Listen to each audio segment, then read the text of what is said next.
All right, YouTube, we've got various links in the description here. Big Ebola update. It's in apparently Scotland now. There has been a confirmed case there. The individual in question, I believe, and there was another story where they were monitoring 5 people somewhere. I'm not sure if these two are connected because I think that was Britain also. But apparently a health worker has come down with Ebola in Scotland. Even worse, though, bad as that may be, is the fact that look at the new updated totals on the number of people infected. We just passed 20,000 infections, which is where they expected us to be at before the end of the year, which means it's the growth of Ebola is still on that same trend line that we've already mentioned.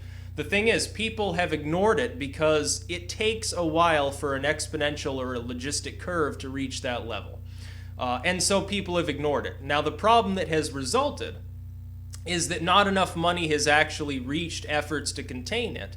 And you still have this travel going on. You still have travel from these infected areas to the Western world at large. There is also, by the way, there is still that vague possibility that Ebola could spread more rapidly in a cold climate. Now, if you look at my breath coming out of my mouth right now, what are we famous for up here, in the northeast part of the United States into the upper Midwest? It's very cold. Ice storms and nor'easters and all this stuff. This is Vermont. It's cold. Everyone was afraid when that one dude over there, that fake doctor, went over to do a bunch of documentary research or whatever he was doing. Thankfully, he didn't get infected. Also very bad news is that there are now dozens of new cases in Liberia. Now, Liberia had been a success story. They had been talking about, well, we've lowered the number of new cases. I pointed out, of course, a lot of that is probably due to people dying and no word ever reaches the aid workers, but they chose to play optimist. What appears to have happened is that the fact that Sierra Leone is still burning uncontrolled with Ebola means that the largely porous border between these two countries is reinfecting Liberia because these are all along the Sierra Leone border. And there's really not that much they can do about it. The border's not enormous, it's not extraordinarily large, but it's a very rural area filled with jungle and steppe and all of these other things. How do you expect them to actually police this border when a large proportion of their own population at this point really isn't going to work? We're unemployed to begin with in many cases because of economic problems that were already there. Liberia had just begun on its journey towards becoming a stable entity in and of itself, not reliant consistently on Western backing and aid shipments. They had just barely taken that first step, and then this hit. So I feel sorry for the people of Liberia for that. Sierra Leone is basically the same story. Guinea, sadly, appears to be more stable now than these other two countries. And Guinea is not exactly known as a bulwark of stability in Africa to begin with. But yes, we have passed 20,000 cases. Now, the death total they're giving is, I think, 8,000. And that's wrong. They know it's wrong. The thing is, they can't really reliably tally it because a lot of these people die of Ebola. And they get buried. And the aid workers have no way of telling that it's necessarily an Ebola death. They can suspect it, but they can't put it with the official tally unless they have a reasonable reason to suspect it other than, whoa, a corpse. Probably Ebola at this point, which I think would be a logical assumption. The fact that it has hit the Western world yet again shows that these travel restrictions, so-called, that they have do not always work. Have they worked well? Well, there's really no way to tell. You see, without travel restrictions, or with much more travel restriction, you could have the same number of cases overall hitting the Western world. We have no way of knowing because we're only living in one reality where they've put on restrictions, but they're sort of half-assed.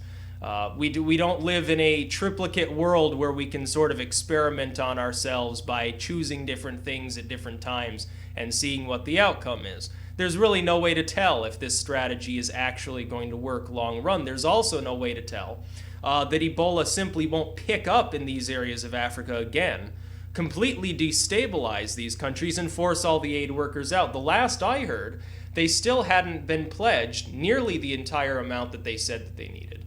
They still didn't have enough beds, they still didn't have enough workers, they still didn't have reliable enough reporting, and they were still short on equipment. That's the last I heard about a month ago. Since then, we've gotten really very little in the way of updates from these people, largely because the public in the Western world has stopped insisting on new updates because there are no longer active cases in the United States. Well, now maybe the British people will come out and do this, but the thing is, the media really fucked this up worse than anybody else. Bad as the CDC may have done, or the WHO, or the governments of these countries to begin with. Liberia and Sierra Leone and so forth. Mali less so. They appear to have contained it, probably. Bad as that may be, the media did far worse, because when Ebola first hit the United States, when we had our first case, the media flipped out, sent everybody into a frenzy. The cases disappeared. There were no new cases, and so people said false alarm, tinfoil hat, conspiracy theories, haha. We were never worried to begin with. We were terrified in buying canned goods left and right, but don't worry, we're over that now. That was a funny episode in life. The problem is that a very bad situation could develop now, and these same people have been sort of inoculated against fear of Ebola.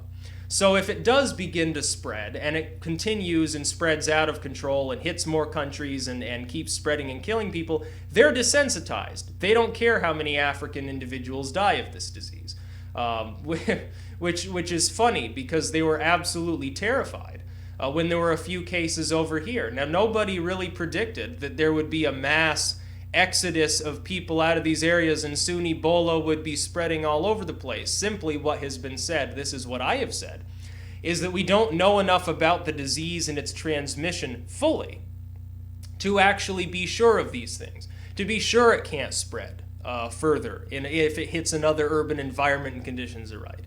To be sure it can't spread in Glasgow or London or New York City or something.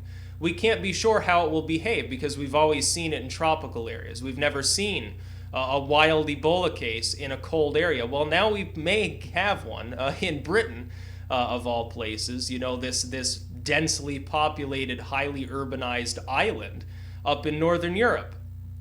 So yeah, 20,000 cases, resurgence in Liberia. Basically what people with common sense were predicting was likely to happen because they don't have enough beds in place and enough hazmat suits for everybody. And now you have this case apparently in Scotland. It was a suspected case. The last I checked on the media, it was now a confirmed case. So yes, there is Ebola right now as we speak in at least one healthcare worker in Scotland. Links in the description. Just kind of a pessimist update. I know it's almost 2015. Now, they swore that they'd have it beaten down by the end of this year. Doesn't seem they were right. They were wrong on a lot of things, and they will probably continue to be wrong. The worst thing that could happen right now is it sort of becomes endemic to West Africa, and this whole area just has a slow smoldering of Ebola cases for the rest of time, which regrettably, with this many cases now already active at this time, could happen. So yeah, Ebola update, just a little bit. Scotland, I'm sure, is up in arms right now. It was really funny because when I shared it on Facebook, I've got a friend in Scotland. I've also got a friend in England. And it looked like the friend I have in England was sort of egging on the topic because of the Scottish independence referendum. Saying essentially, well, they wanted to be their own country, now they're going to come to us for help, which, you know, I'm not going to get into that sort of stuff, but I thought that was amusing anyway. But yeah, the Ebola update, really sad. Wow. I'm sure people here won't care unless we have another U.S. case, though, which is kind of the problem. People are really desensitized to it. Even if you had 100 cases, probably they wouldn't give a fuck. That's about all. Peace out.